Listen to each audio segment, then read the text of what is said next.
heart attack. Fast, fatal, hard impact. Past painful scars, in fact, I blast tasteful bars and pass. I back up my actions, fact, don't ask, grab reactions, jacked, attack with every word, then act with class as they hear me snap. I got nothing to lose, cause I fought and felt the bruise. Now I'm not the one confused, call the shots and they produce. I ain't lost, I'm finally loose, pick a new submerged juice. I need the views to boost me to a new abuse of being used. Everybody wants a piece now, y'all can rest in peace now. You're dead to me, so peace out. Remember you're discreet now, get ready for defeat now. Alrighty, hello everybody. This is Kirusho here, and now, before we do continue, let's give a brief little review. In the last part, quite a bit happened for our four characters. Izuku and Katsuki, they reunited after 6 years of being apart. And right now, the two, they're not too sure what to do. 6 years down, and it has been tough. It has been difficult. It has not been easy. And they have been lucky. They are still alive. However, this world has beaten them to hell and back. Now, there also is Izumi and Bakugo. The two, they were having fun. They were trying to relax after their latest attempt to take down the Sneaky Fox. And whenever that didn't really work out, the Foundation sent them back up. However, that wasn't really what we were focusing on with those two. These two have finally crossed the threshold where they kissed. And, well, the two, they're not really too sure to talk about it. Since when they were having a bit of a moment, it was ruined by Dr. Bright and Dr. Gears. Now, with that being said, we actually will be picking up with both of them the next day out at a restaurant, where many Foundation members or Foundation staff or many Foundation field agents, they are there. And they are all sitting down and somewhat passing on a few things. And a few people at the, well, let's just call it diner, they are somewhat confused by what is going on. I mean, there's a large amount of people over there. And while some of them, they do seem to be tourists, there are actually some that they have noticed who are a bit more militaristic. Their mannerisms and the way they're talking and presenting themselves, along with even some of their body languages. It just shows signs of, well, discipline. The type that can only be found in militaristic people. Now, there actually is our Dr. Gears. He is going over a few things and explaining a lot to many people here. And some of them, they actually are hearing about it. The Foundation sent over a reality anchor, and they believe that this will be able to help their problem with the Sneaky Fox, since it has been a thorn in their side for right now, and its threat to normalcy is actually rising the longer it's been exposed to the Foundation, since it went from harmless little pranks to Grand Theft Auto, and more recently, property destruction. Now, it is somewhat worrying to them. At this rate, next week this fox will destroy the entire town. And they really don't want to see that happen, since it will then move on to another city. And the next closest city to this one has a very large population center. And right now, the theory that the Foundation has goes as followed. Over the course of the last couple days that they have been trying to capture this thing, they have called in more agents, more backup. At first, it was 2 field agents to try and understand this anomaly. And there was the fact that the only other person who knew about it, from what they understand, were just people who may have seen it or heard about it. It was 2 people they had confirmed at the time. And then there were 4, knowing they're field agents. And then there were the many unknown variables. As more people begin to come here, know about this thing and see it, its powers begin to get stronger. I mean, it's either that or start to show off more of them because it needed to evade the Foundation. So, there is that idea there. They have a last-ditch idea, and Dr. Gears, he has not yet revealed it, since The only person who really does need to reveal it to, or the two people he needs to reveal it to, are the ones who could actually take this thing on. So, he'll discuss that privately later, as he does go over a few things before passing off to Dr. Bright, who he does actually go to somewhat stop sipping his orange juice and chewing on a piece of sausage, him pulling it out of his mouth, as he does so somewhat hold it up like a cigarette. Alright, everyone. So, listen, here's the plan. None of you might like it, none of you probably will care about it, but here's what I got. Okay, so we're dealing with a prankster. So, let's give it a taste of its own medicine. Now, under the foundation, I know a lot of you guys are more serious, more militaristic.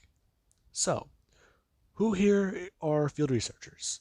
People who they don't really have a lot of combat experience, but they are smart and creative. A few people raising their hands. And Dr. Bright has tell them very good. As does someone tell them that meet him after this, and he needs them all to buy a few supplies so they can get things ready. Along with that, he actually will make an announcement to the Foundation that will be needed and needs to be heard. Since, if they don't get this right, then they will miss this anomaly. Or miss the chance to give this anomaly a chance to attack them. They're going to be setting a trap for it. And it's going to be a very big one. That will be hard for it to miss, since they're basically going to paint a target directly on their own chest. And a few people, they are somewhat concerned. I mean, no one's gotten directly hurt from this anomaly. So, while they are willing to go with it, they are still very skeptical. Some people here have worked on anomalies and worked with them or have been attacked by them, and they have been a little bit more mundane. However, they have just made a random switch from, hurt to kill. They've seen a few of that before. And right now, Dr. Bright, he does outline a bit more of the plan, before pulling those people aside later and telling them what they need to do. And we do actually have a bit of time later, or more accurately, a few hours later, or possibly even the next day, where everybody, they're all ready. A view of the field researchers, they're around the Main Street area, with civilian clothing and the items Dr. Bright has outlined for them. And we do actually have Izumi and Bakugo. The two, they are walking down the street. And right now, they are holding hands and trying to maintain, quote unquote, their cover. As the two, they do somewhat stand there with a pair of earpods in or something on their ear that allows them to pick up audio, pretending like they're just the same amount of headphones or the same headphones on different ears. Now, the two, they are walking down the street, and they are both currently talking since they do have their comms muted. Alright, so the plan's gonna be a bit crazy, right? Huh? Right, yeah, it is. I mean, granted, it's a strange one, but it does make sense. Makes sense how? I mean, playing a prank on a trickster? That's bound to go good. Or go bad, catastrophically. Maybe, but this is Dr. Bright we're talking about. Uh, right. Right. Sorry. Okay, well,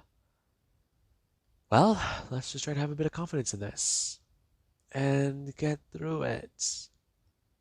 Yeah. So, are we just gonna ignore the other day? Uh, no, no. I just, the moment was ruined. Yeah, I know. I mean, I mean, I don't know what to say to that. it just, I liked the moment. And we didn't really talk about it the way I thought we would. Yeah, yeah. So, we could talk now. The two go to stop at a store, and standing right outside of it, as they do actually go to look up towards somebody who does go to wave their hand, before pointing towards their ear. And Mako, he does go to see that, turning directly towards Azumi and telling her that they should chat about it right now. Hmm? What? Let's chat about it right now. Listen, I do have feelings for you, Azumi. You covered my back. You were my friend. You helped me with a lot of things. In the last couple worlds, in this one, hell, the person who I knew, it wasn't you, but they were so much like you. I admired them. And I got to know a lot more about you. You're you. You're you. And I like you. Okay? I just. Damn it, Izumi. Let's just go out. Let's go on a date. That way we can actually have a proper moment. Uh, yeah, yes. Okay, I do. Let's do that. Now, Izumi, she actually just gonna somewhat twirl her hair. As Bakugo, he is gonna bring his hand up to his ear, pressing onto the columns, hearing somebody shouting at the end about how they need to turn on their fucking radios. As Izumi is gonna do the exact same thing after a second. And the two, they do go to get ready. We do actually have an alleyway where the fox it is sitting down. Before it does gonna peek around the corner and see what's happening. As right now, a few people are walking the streets and the carnival has come to town. Now, the carnival is making its way through. There are a few performers walking down the streets, and there are some people who are wearing clown makeup and playing instruments. And a few people, they are just standing there watching the crowd, as a few clowns, they're just randomly set down a few boxes of something before they do go on. Others actually going to do similar things, like tossing confetti, or just basically just doing anything random, trying to stand out as much as possible, and conceal their movements. And we do actually have the fox, who, it does start to shapeshift its body, before it is going to step out and directly into the middle of the crowd, where a lot of people, while they were looking at the carnival, a man, he heard a loud growl right next to him turning his head to see the person next to him, before making direct eye contact with a giant fucking grizzly bear. Nope. Now, the one the man does see it, he does immediately go to turn and scream, before going to grab one of his family members and directly start bolting away. Now, a few people, they do go to see the grizzly bear, and a lot of people, they're surprised by it. Some running. However, there actually are members of the Foundation. And the grizzly bear is going to go to get ready, since it wants to bend reality and prevent them from using their weapons, or just trying to attack it. Now, this thing is going to attempt to do so, as many people who do run over to a container to go to grab their weapons, they do pull out a few things. And the grizzly bear, it actually is going to turn whenever it does see somebody run up directly to it and directly go to slam something directly against them. As the grizzly bear, it turned its head to get a pie in the face. Now, the grizzly bear does stand there for seconds, before going to directly get onto its hind legs and pull the pie tin off of its face, licking some of the whipped cream off of its snout before going to look directly down towards the person. The person does just stand there, before the Foundation members do directly start throwing the pies at the bear. And the bear, it does just look around, trying to run and get away. And many people, they actually are all laughing while doing this. And there are actually members of the Foundation who, they do going to try and lead this thing to a certain direction. The bear running through an alleyway. And the moment it does, they do go to Rookie, bring up their leg and hold it outwards. The large bear trying to wipe the cream off of its face as it is going to trip over someone's leg. It going to somewhat turn and growl and going to bring up its hands as the person, they do Rookie go to just put something into the bear's face before just going to smack the bear across the face and run. And the bear does actually get pissed off, as it does going to pull the pie tin off of its face once again, slam it down onto the ground, and start chasing the person. And the person, they are just running. And the bear, it does follow the person. And a lot of people do go to see that. There's a man running directly out of an alley. And there's a grizzly bear running behind him on two legs. You don't see that every day. Now, the man is going to bolt directly into an alleyway and go around a corner to hide. However, the bear, once he does go to directly run back into the alleyway, he does just stand there, looking at the corner very cautiously, before it does actually someone go to think, taking a few steps to his right and trying to get around the corner at an angle to see the person there. They know the person's right there, so they need to be very cautious. And there actually is where the bear, it does go to look directly around the corner, seeing the person standing there with a weapon in their hands, as they do go to bring it upwards and walk towards the bear. The bear actually somewhat surprised, and it does attempt to try and turn the weapon into confetti. However, that doesn't really work, and the bear does go to stand there. Before the man, he does go to directly pull the trigger or squeeze it, and a cartoonish effect does happen. Basically a large pull flag that does just say bang on it. And the bear just does stand there. It's getting a lot more annoyed, as it does going to go back on all four legs and roar at the person. Then going to turn and run once again, telling it how it doesn't like that, does it?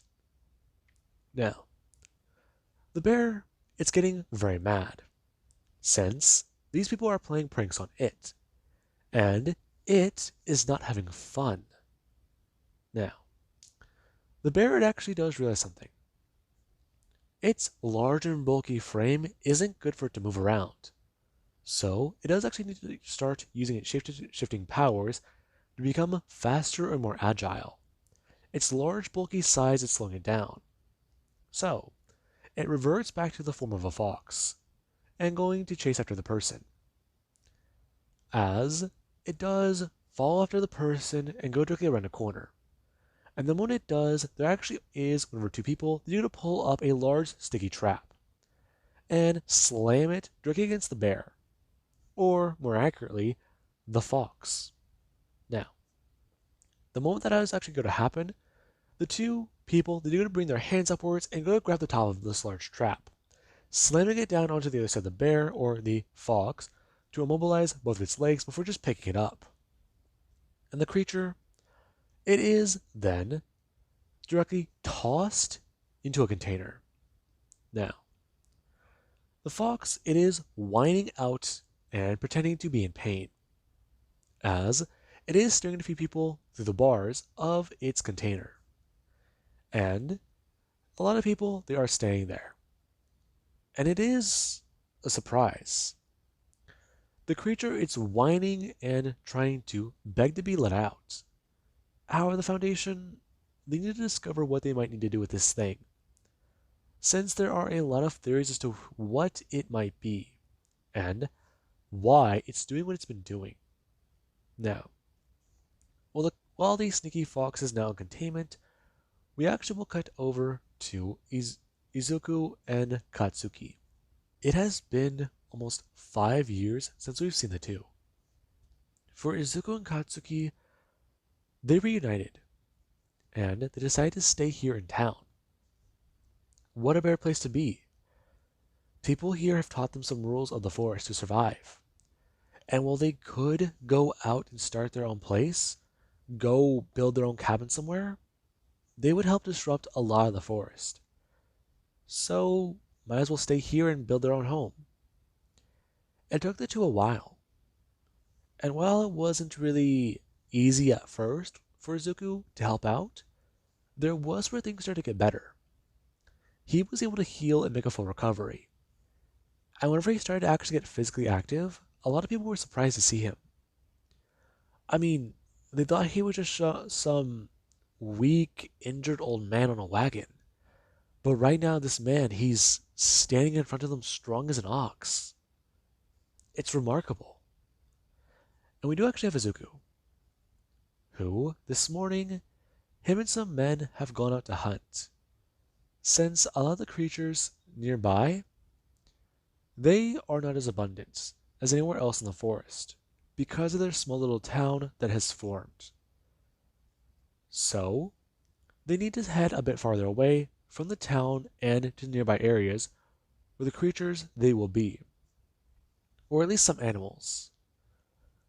And we do actually have where Bakugo, she's going to get up this morning. She has a bit of an idea, a bit of a surprise, if you will, and it's a little sneaky.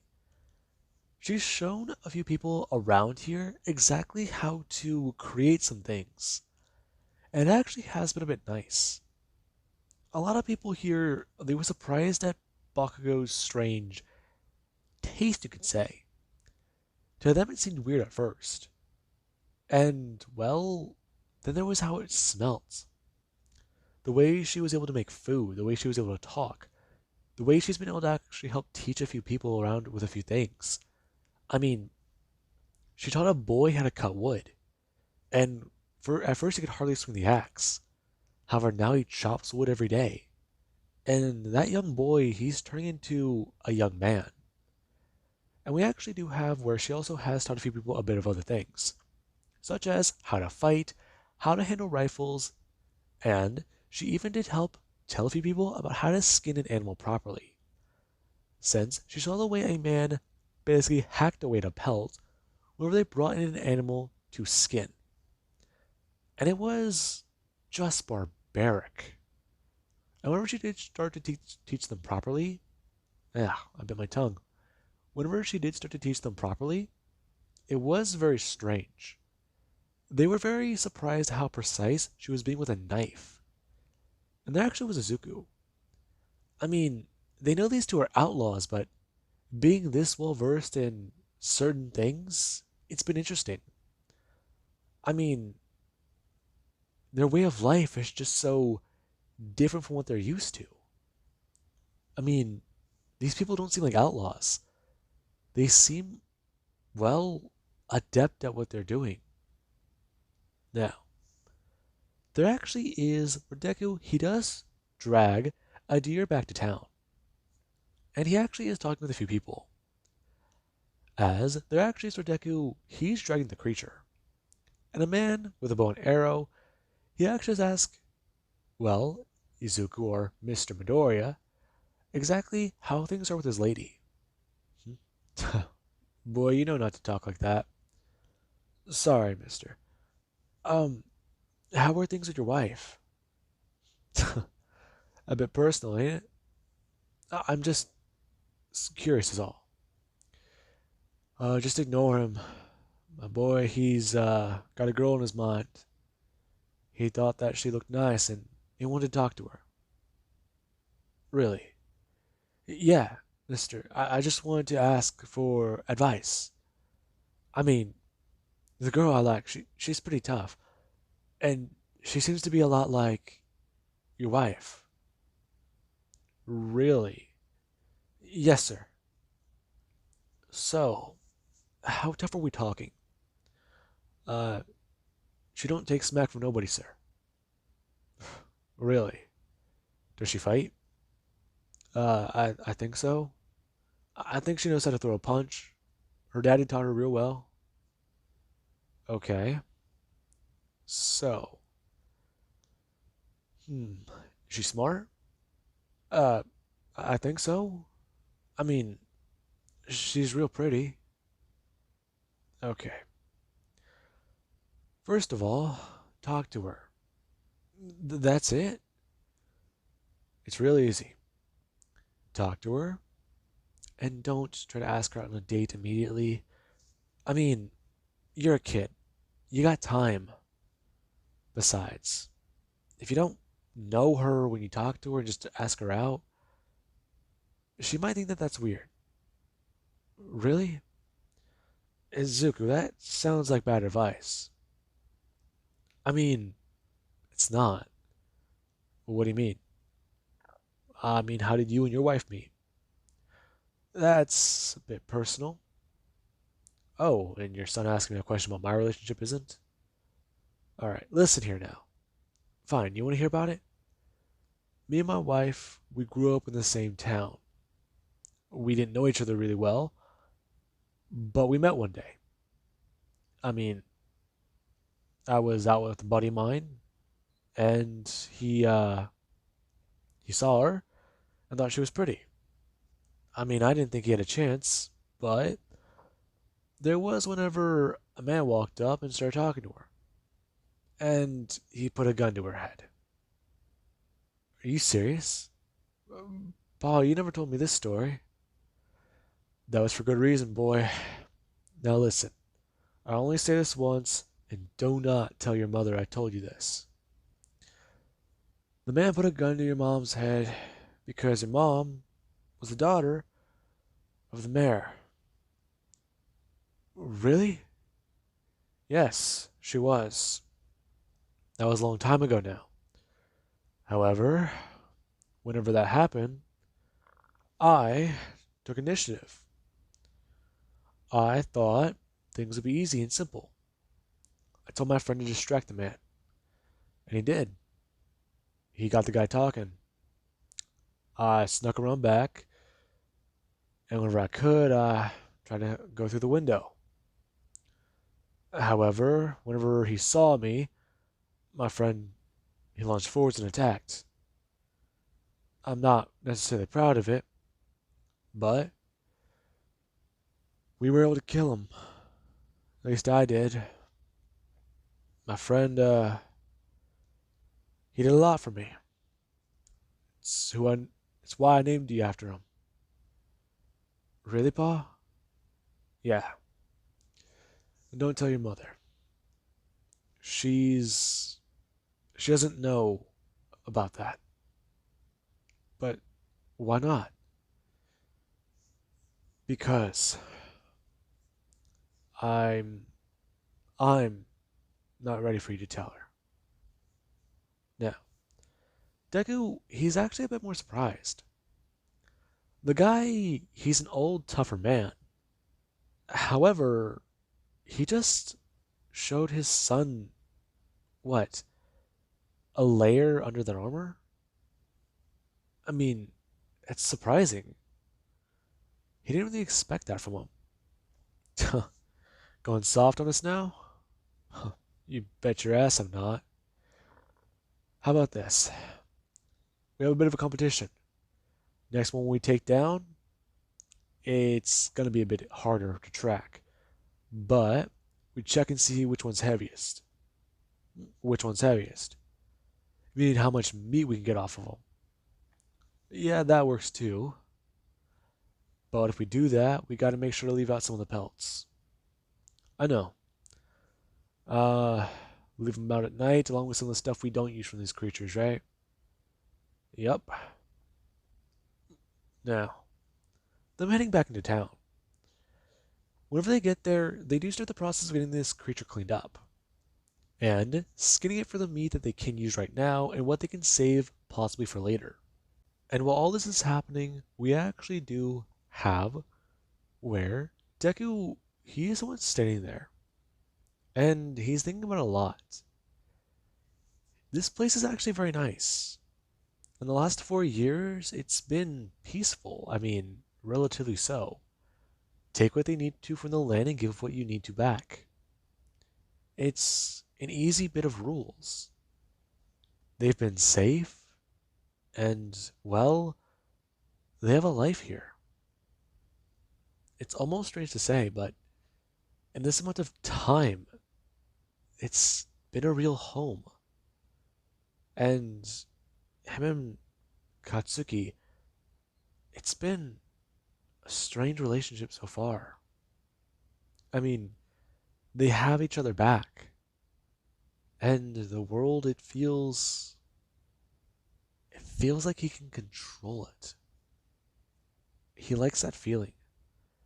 He knows whenever they'll jump.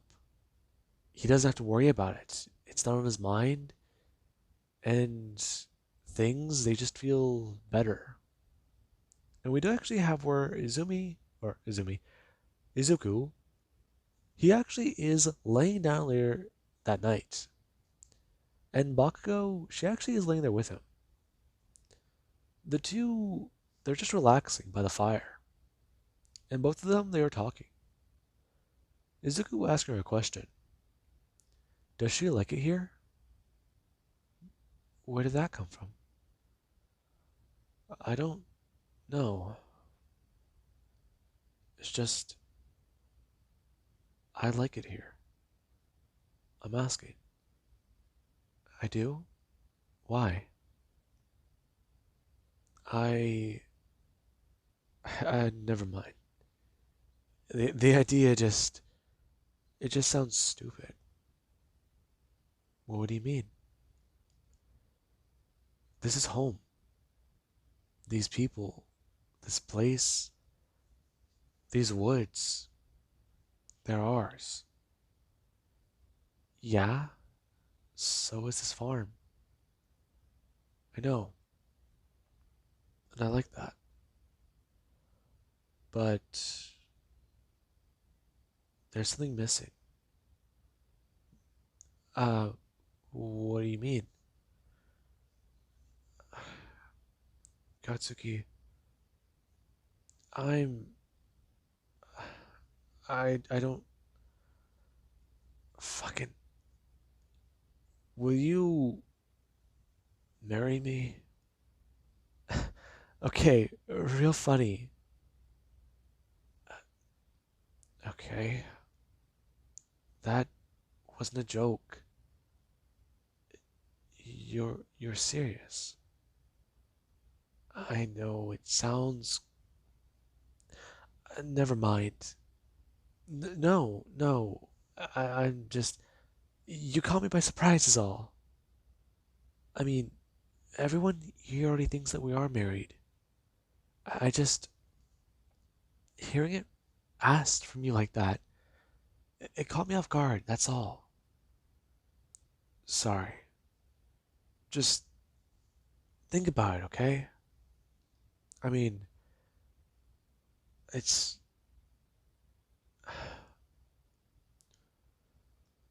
we just have each other. That's all we got. We have these people.